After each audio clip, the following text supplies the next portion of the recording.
Selamat datang ke subjek AG 21603, Geografi Pelancongan. Bersama saya, Les Kelly Anak Banji. Nombor matrik saya BA181103995 daripada kumpulan GP025. Hari ini kita akan belajar tentang perkhidmatan pelancongan atau dalam bahasa Inggerisnya Tourism Service. Sebelum kita teruskan, marilah kita meneroka istilah pelancongan dan melancong. Kedua-duanya membawa maksud yang berbeza.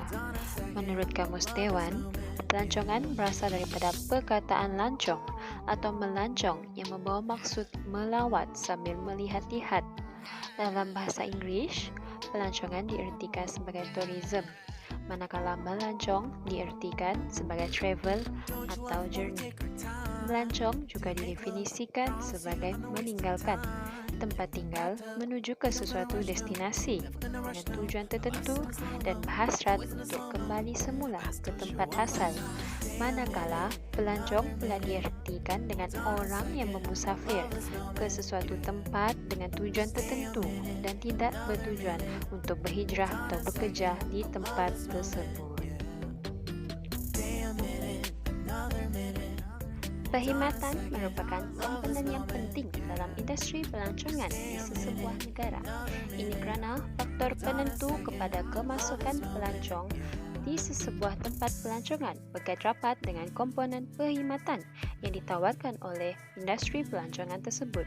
Semakin tinggi kemudahan perkhidmatan yang ditawarkan oleh sesebuah industri pelancongan, semakin tinggi jumlah kedatangan pelancong ke kawasan pelancongan tersebut.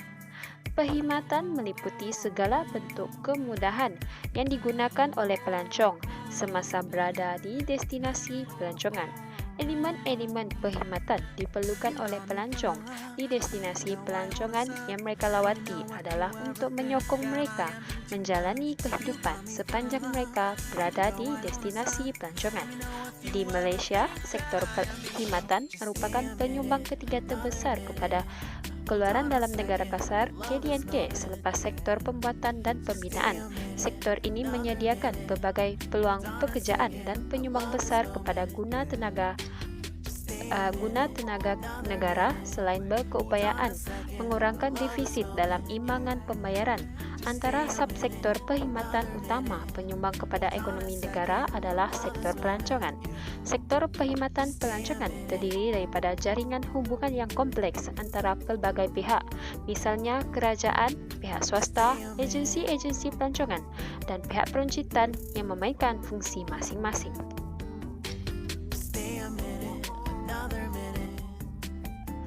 Menurut ILIP 2016, agensi pelancongan memainkan peranan yang sangat penting kepada industri pelancongan. Mereka muncul sebagai orang tengah antara pelancong yang memerlukan pelbagai perkhidmatan dan entiti perniagaan yang menyediakan perkhidmatan tersebut. Oleh itu, tugas utama mereka adalah untuk menghubungkan sebilangan besar keperluan dari sisi permintaan pelancongan dan sejumlah entiti, sektor awam ataupun sektor swasta, di sisi penawaran. Agensi pelancongan dapat mencapai kelebihan daya saing dengan memberikan kualiti perkhidmatan yang lengkap dan berterusan. Selain itu, pihak kerajaan juga memainkan peranan dalam perkhidmatan pelancongan. Antara fungsi Kementerian Pelancongan Malaysia adalah mengubal dasar pelancongan negara bagi mencapai visi, misi dan objektif kementerian selain melaksanakan dasar-dasar berkaitan dengan perkembangan dan pembangunan industri pelancongan. Kementerian ini juga dibahagikan kepada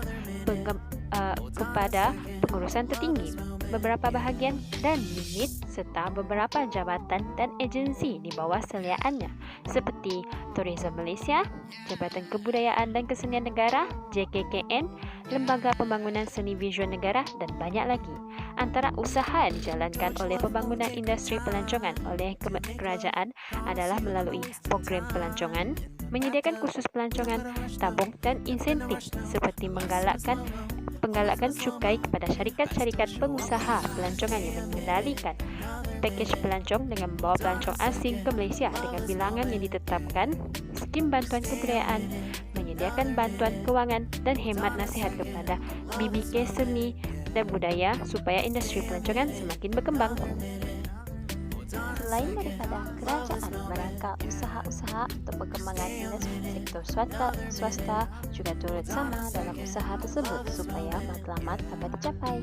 Hal ini dapat dilihat bahawa pihak swasta membantu kerajaan mempromosikan negara untuk menarik pelancong. Kemudahan pengangkutan yang disediakan oleh pihak swasta di dalam tarikan pelancongan juga adalah sangat penting untuk memudahkan pergerakan pelancong untuk sampai ke kawasan tarikan. Tanpa penyediaan perkhidmatan pengangkutan daripada pihak swasta akan menyebabkan kawasan tarikan atau sistem pelancongan di dalam kawasan tarikan tersebut akan menjadi lambat dan tidak aktif. Dari segi pengangkutan yang disediakan oleh pihak swasta atau industri, terdapat dua jenis aliran pengangkutan di dalam industri pelancongan. Aliran yang pertama ialah pengangkutan yang membawa masuk pelancong dari tempat asal ke destinasi atau negara yang ditujui. Manakala aliran pengangkutan yang kedua adalah aliran pengangkutan dalaman yang membawa pelancong ke kawasan tarikan yang disediakan. Inscape 1996.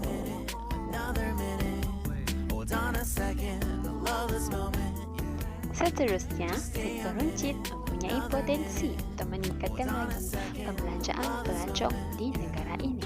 Kewujudan industri kecil dan sederhana (IKS) di kawasan-kawasan luar bandar juga dapat membantu meningkatkan sektor pelancongan melalui pertanian dan perikanan.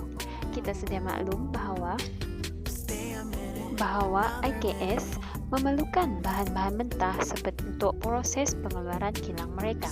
Biasanya bahan-bahan mentah ini adalah daripada hasil pertanian, hasil perikanan atau perhutanan.